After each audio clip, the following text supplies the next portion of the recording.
Most people think failure comes from lack of talent, lack of knowledge, lack of resources.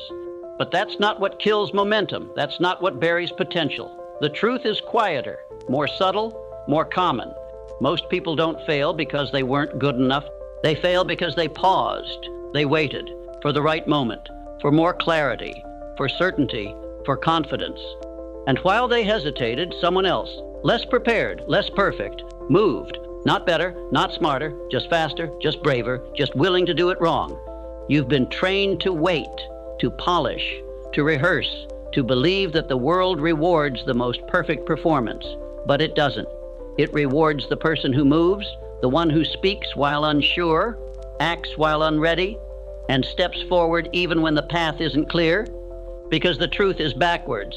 You don't get clarity before action. You get it because of action. You don't become confident before you move. You move, and confidence follows. You don't get it right first. You do it wrong, and you learn. You stumble, you adjust, you adapt, you build. But most people never reach that point because they're too busy trying to do it perfectly. And perfection? It's just procrastination dressed in a clean shirt. It's fear wearing a name tag that says just being careful. It's the slow death of momentum disguised as wisdom.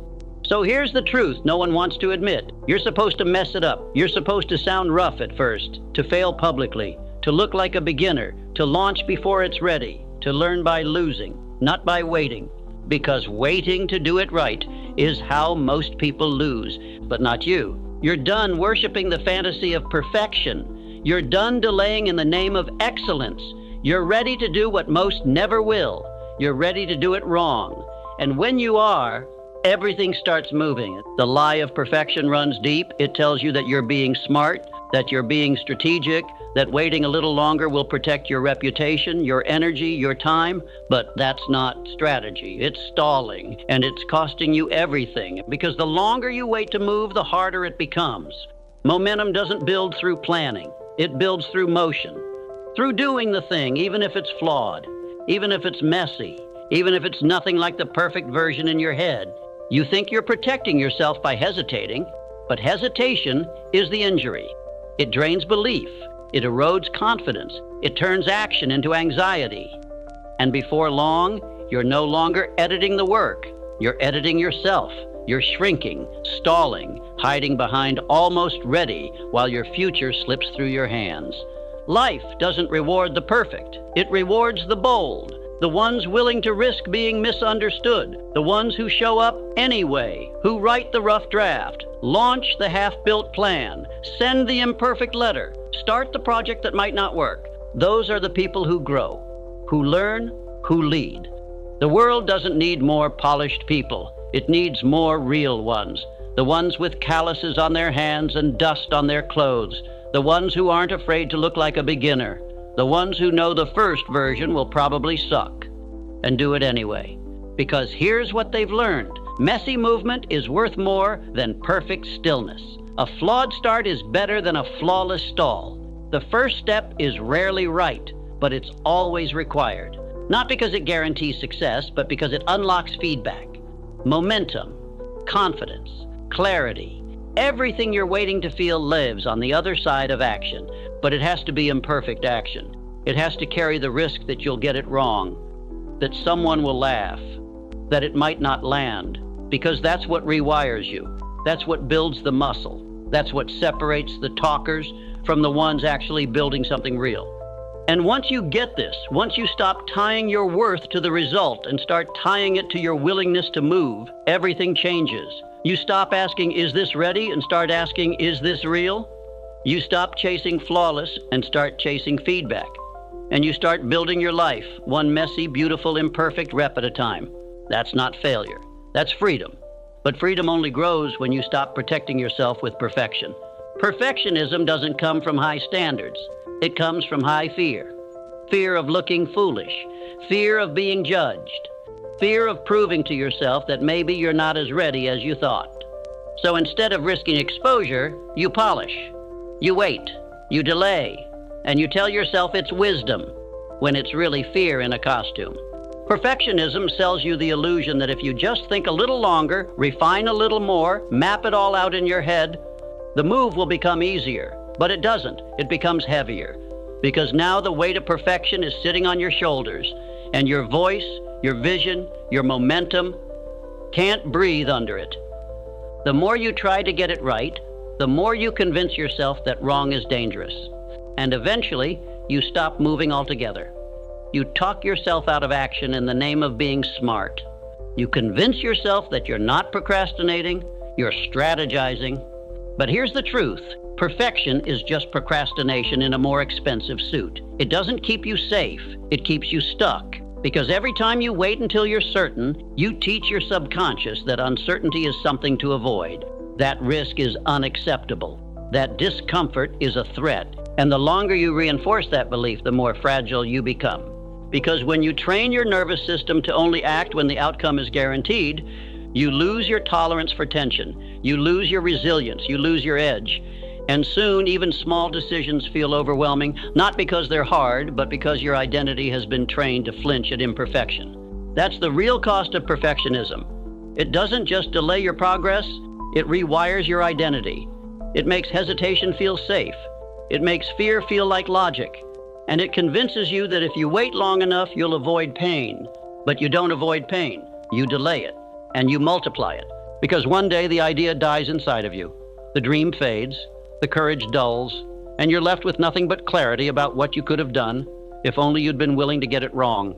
But not everyone lives like that. Some men choose a different path. They reject the lie that you have to be perfect before you move. They act before the script is ready. They speak while their voice is still shaking. They show up messy, raw, real. And in doing so, they build momentum while others are still in the planning phase. They learn through movement. They find clarity through collisions. They build confidence through recovery. And because they're not afraid to fall, they rise fast. That's not recklessness. That's wisdom. Because what they understand is this: failure doesn't hurt nearly as much as hiding does. And being wrong is a small price to pay for growth. So let go of the story that says you need more time. Let go of the idea that perfection will protect you. And start telling yourself the truth. Hesitation doesn't make you safe. It makes you soft. And the world does not reward the soft. It rewards the ones who move. And something else happens too, not just outside, but inside. Because when you move, even when it's wrong, something shifts. Not just in the world around you, but in how you see yourself. You stop needing to be perfect. You stop trying to protect your image. You start learning, sharpening, becoming. Because perfection can't teach you anything, but action, even messy, awkward, incomplete action, teaches you everything. You don't learn by waiting. You learn by launching. You learn by getting it wrong. You learn by seeing your idea collide with reality and watching what breaks and what holds. You learn by testing your voice, testing your limits, testing your assumptions in the real world, not inside your head. Every move you make gives you feedback. Every time you speak, you find out what works. Every time you ship the thing, publish the thing, start the thing, you're collecting data, real-world, real-time clarity. And that clarity, it doesn't come through thinking. It comes through motion. The most confident people you've ever met didn't wait until they believed in themselves. They just moved. And in moving, they built belief. They stacked evidence that said, I might not have been ready, but I'm ready now. And over time, that identity becomes undeniable. Confidence doesn't come from having all the answers. It comes from knowing you can figure it out because you've done it before, because you've failed before and kept going, because you've looked stupid and survived, because you've launched something rough and watched it sharpen as you kept building. That's how power is created, not by staying in the lab forever, waiting for perfection, but by stepping into the arena and learning while it's loud. And yes, sometimes you'll miss. You'll publish something that flops. You'll say the wrong thing.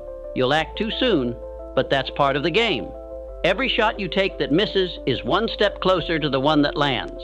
Every attempt that falls flat is one rep closer to the version of you who doesn't flinch anymore. That's why the most dangerous people in the world are the ones who don't fear doing it wrong, because they know that feedback is fuel. That action is insight. That progress doesn't wait for polish. It responds to pressure.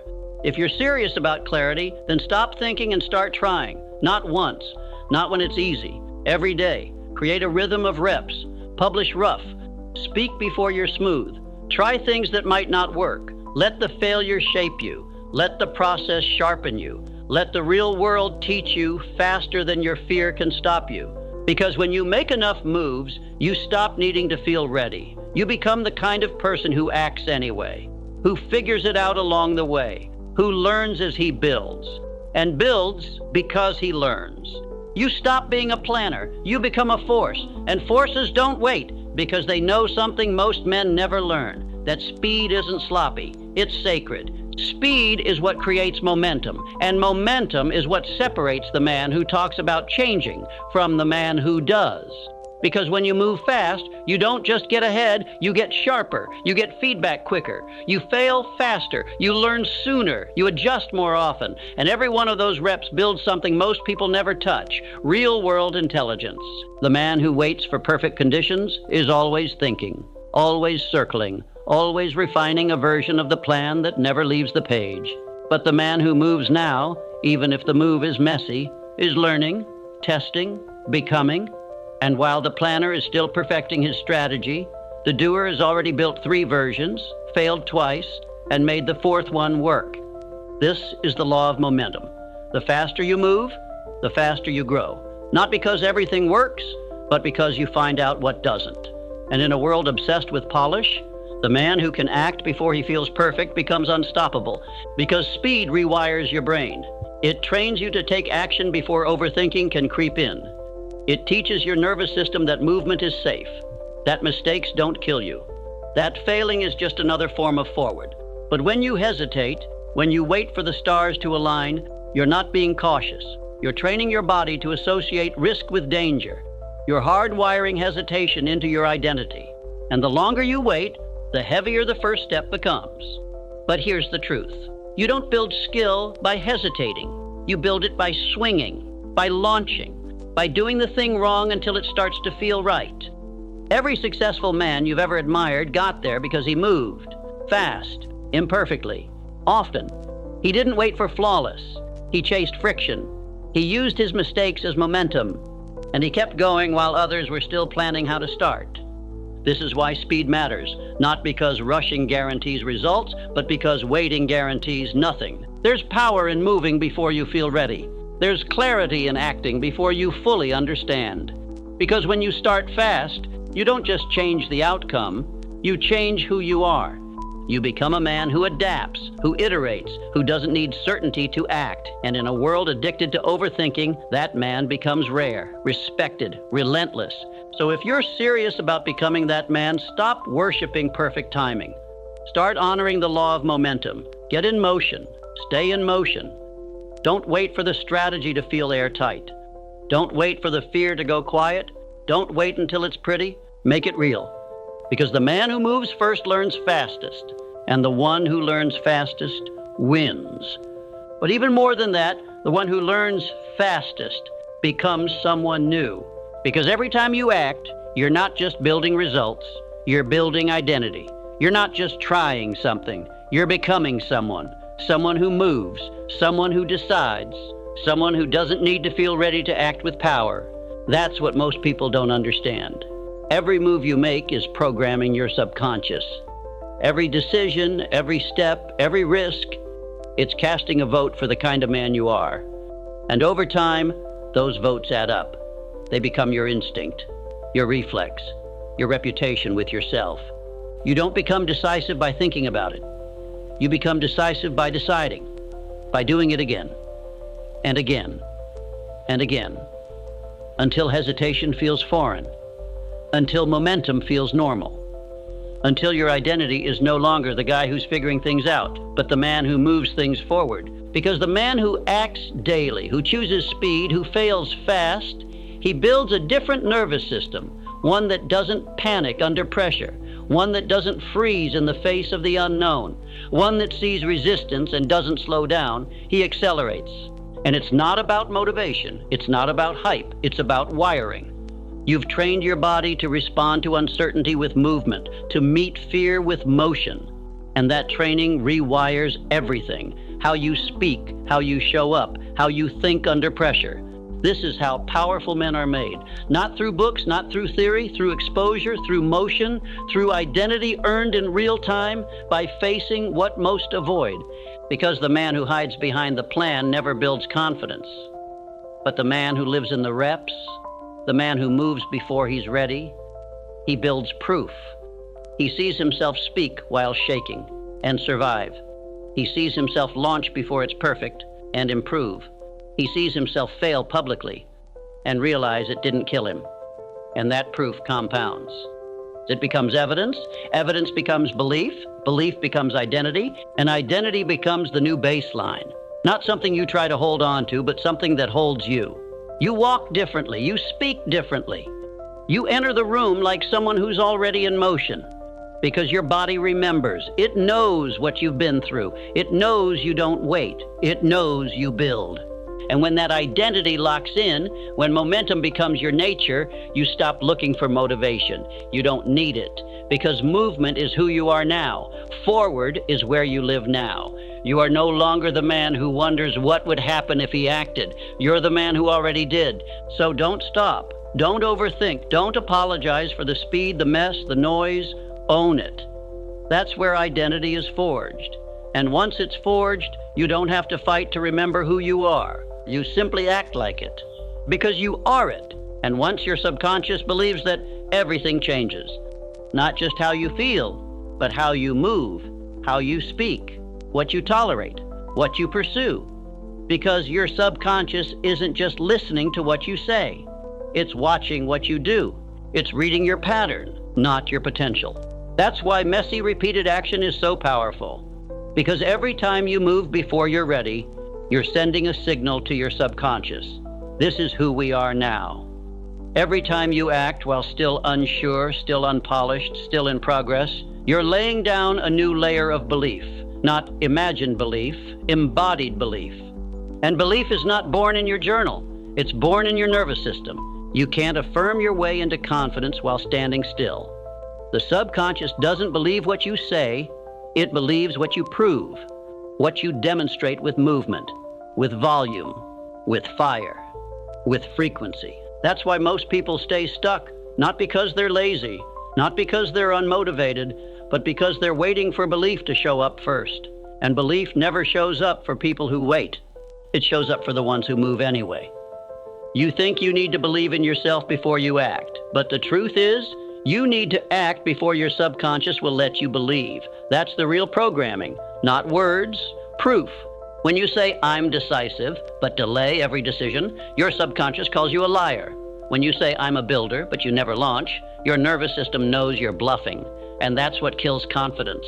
The internal mismatch. The identity you want and the behavior you repeat are out of alignment. So your mind doesn't trust you. But the moment your behavior shifts, your programming follows. You act before you're ready. You launch without certainty. You move while your hands still shake. And your subconscious doesn't fight you anymore, because now your words match your actions. And once that happens, a new belief starts to root. It says, this is who we are, and this is what we do. That belief becomes a rhythm.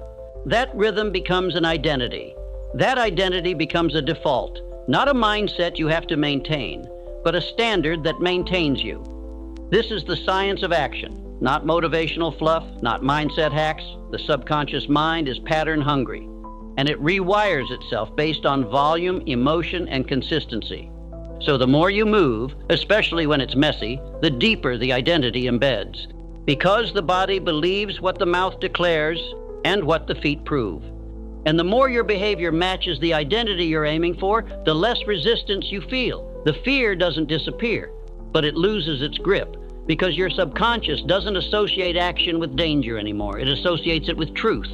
That's the magic of repetition. When you move daily, launch boldly, speak before you're ready. You're not just building projects. You're building neurological permission. You're telling your system, this is normal now, this is safe, this is us. And the nervous system loves what's familiar. So make movement familiar. Make imperfection familiar. Make bold, visible, decisive action your new rhythm. Not when you're on, but as your default state. Do that long enough and hesitation feels foreign. Waiting feels weird. Overthinking becomes impossible because your body's already in motion before your fear has a chance to vote. This is how you rewire confidence. Not by feeling it, by acting into it, and by doing it enough times that the subconscious finally says, okay, I believe you. Not because you hoped harder, because you moved louder.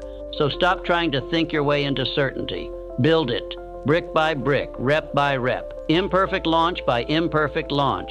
Because the man who moves without needing to be perfect is the man who no longer needs permission. So what do you do with that? You build a practice, not a routine, not a checklist. A practice, something you do daily, not to feel productive, but to become powerful. Something that reinforces identity, not just outcome. And that practice starts with one rule: do it now. Not when the stars align, not when you're 100% sure, not when it's polished, rehearsed, or safe. Now. Say the thing, launch the thing, send the thing, ask for the thing, make the move. Not because you're ready, but because ready is no longer a requirement. Every day you need at least one rep that makes you uncomfortable, one visible, imperfect action, one thing you don't have full control over. That's how you teach your system. We don't stall, we ship. This might mean starting the video before the script is done, publishing the article that still feels too raw, saying yes before you know exactly how, making the offer before the product is perfect, saying what's true in a room that might not clap. That's the practice. Every time you do it, you're training speed, training honesty, training identity. You're reinforcing the belief that momentum isn't something you wait for. It's something you create. So here's a challenge. For the next 7 days, track your imperfect reps. Don't measure how perfect they are. Measure how real they are. Did you move? Did you speak? Did you act before you felt ready? If the answer is yes, you're winning. If the answer is no, that's your cue. You don't need to overanalyze. You just need to get one in before the day ends. It could be a message you've avoided, a truth you've softened, a risk you've postponed. That's your rep. That's your proof. Because results don't come from your plans, they come from your pace. And pace is a habit, one that starts now, one that compounds, one that sharpens your voice, clears your vision, and locks in the rhythm of someone who doesn't flinch when the moment calls for action. So don't wait for clarity. Move and create it. Don't wait for confidence. Move and earn it. Don't wait for certainty. Move and become it. The version of you that you're chasing, they aren't waiting for perfect conditions. They're waiting for you to step in. And once you do, they won't feel like a dream anymore. They'll feel like muscle memory. Because once you've moved enough, not perfectly, but consistently, the old version of you doesn't fit anymore. The one who hesitated, the one who waited, the one who needed to feel certain before taking a step, that person fades. Not because you fought them, but because you replaced them. Replaced hesitation with speed. Replaced doubt with evidence. Replaced perfectionism with presence.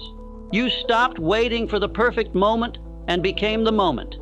And that's what this was always about. It was never about building something flawless. It was about building you, the version that doesn't fold under pressure, the version that moves before the fear finishes its sentence, the version that doesn't need to feel ready, because action is your native language now. This is what separates people who talk about change from people who embody it. Not more knowledge, not more confidence, not more plans.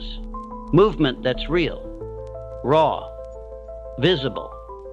Movement that proves who you are before the world claps for it.